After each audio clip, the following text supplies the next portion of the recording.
ভারতীয় আগ্রাসনের দিন শেষ, এবার বিশ্বকাপ হবে নয়া বাংলাদেশ। ভারত পাকিস্তান যুদ্ধ চোখে আঙুল দিয়ে দেখিয়ে দিল, ভারতকে মোকাবেলা করতে হলে সামরিকভাবে শক্তিশালী হওয়ার বিকল্প নেই। পাকিস্তানের মতো পারমাণবিক শক্তিধর দেশের উপর বোমা হামলা করেছে ভারত।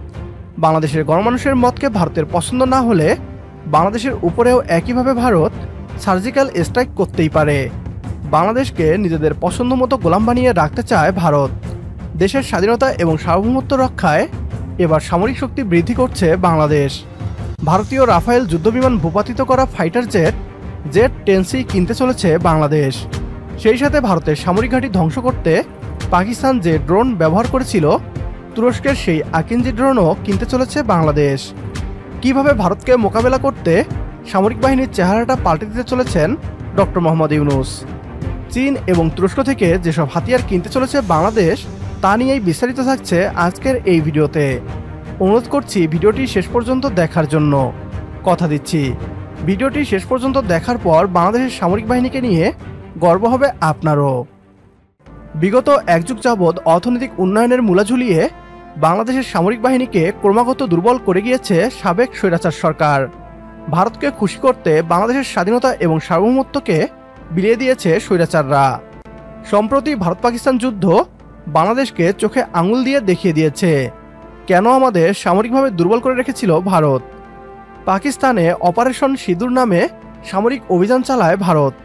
এই সামরিক অভিযানের আওতায় পাকিস্তানের মসজিদ থেকে শুরু করে ক্রিকেট স্টেডিয়ামও টার্গেট করে ভারত। জবাবে পাকিস্তানও ভারতের সামরিক ঘাঁটি থেকে শুরু করে গুরুদুয়ারা টার্গেট করে জবাব দেয়। 5 মিনিটের জন্য ভাবুন, এই অভিযান পাকিস্তানে নয়, বরং বাংলাদেশের বিরুদ্ধে করেছে ভারত। আমাদের দেশের মসজিদ, মন্দির এবং সামরিক ঘাঁটি টার্গেট করে ভারত মিসাইল ছুড়েছে।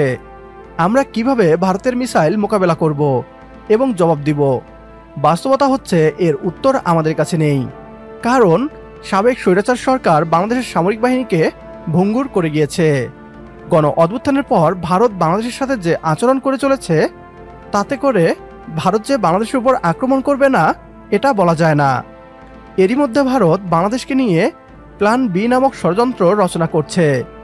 প্ল্যানে গণ অভ্যুত্থানের মাধ্যমে ব্যর্থ করে এদেশের ছাত্র জনতা। প্ল্যান বি এর আওতায় ভারত বাংলাদেশের উপর সামরিক হামলা করার কথা ভাবছে বলেই গদি মিডিয়া দাবি করছে। এতদিন বাংলাদেশের সামরিক বাহিনী অবহেলিত থাকলেও এবার ডক্টর মোহাম্মদ ইউনূসের নেতৃত্বে বদলে যেতে চলেছে সবকিছু। এক এক করে ভারতীয় সামরিক বাহিনীর জম হাতিয়ার যুক্ত হচ্ছে বাংলাদেশের সামরিক বহরে। বর্তমানে দক্ষিণ এশিয়া এক উত্তপ্ত পরিস্থিতির মুখোমুখি। পারমাণবিক শক্তিধর ভারত ও পাকিস্তানের মধ্যে সাম্প্রতিক উত্তেজনা গোটা অঞ্চলের জন্য নতুন উদ্বেগ তৈরি করেছে। দুই দেশের মধ্যে বিরতি প্রস্তাব কার্যকর হওয়ার আগ পর্যন্ত দেখা গেছে অত্যাধুনিক সমরাস্ত্রের প্রদর্শনী, ডগ ফাইটে 4.5 জেনারেশনের যুদ্ধবিমান, হাইপারসনিক ক্ষেপণাস্ত্র, এমনকি লক্ষ্যভেদী ড্রোন হামলাও চালানো হয়েছে। এই পরিস্থিতিতে বাংলাদেশও তার সামরিক সক্ষমতা পুনর্মূল্যায়ন করার সময় এসেছে। শান্তিকামী রাষ্ট্র হিসাবে বাংলাদেশ বরাবরই জাতিসংঘের শান্তিরক্ষা মিশনে অগ্রণী ভূমিকা পালন করে এসেছে। তবে দক্ষিণ এশিয়ার জটিল ভূরাজনৈতিক বাস্তবতায় নিজেদের সার্বভৌমত্ব রক্ষায় পূর্ণ অধিকার বাংলাদেশের রয়েছে।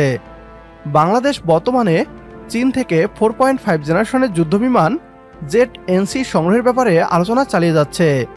এই যুদ্ধবিমানই পাকিস্তান গত 7 মে ভারতীয় রাফায়েল ভূপাতিত করতে ব্যবহারের দাবি করেছে। এছাড়া তুরস্ক থেকেও বাংলাদেশ এরই মধ্যে বাইরাক্তার TB2 ড্রোন সংগ্রহ করেছে, যা যুদ্ধক্ষেত্রে অত্যন্ত কার্যকর প্রমাণিত হয়েছে। পাশাপাশি তুরস্কের বিখ্যাত আকিঞ্জি ড্রোন, হালকা ট্যাঙ্ক এবং মাল্টিপল রকেট লঞ্চার সিস্টেম সংগ্রহের দিকেও নজর দিচ্ছে বাংলাদেশ। সোজা কথা, ভারতের যুদ্ধবিমান এবং ডিফেন্স সিস্টেম ভেদ করা সকল হাতিয়ার। আজকের ভিডিও এ পর্যন্তই। পরবর্তী ভিডিও দেখার আমন্ত্রণ জানিয়ে বিদায় নিচ্ছি আজ। আল্লাহ হাফেজ।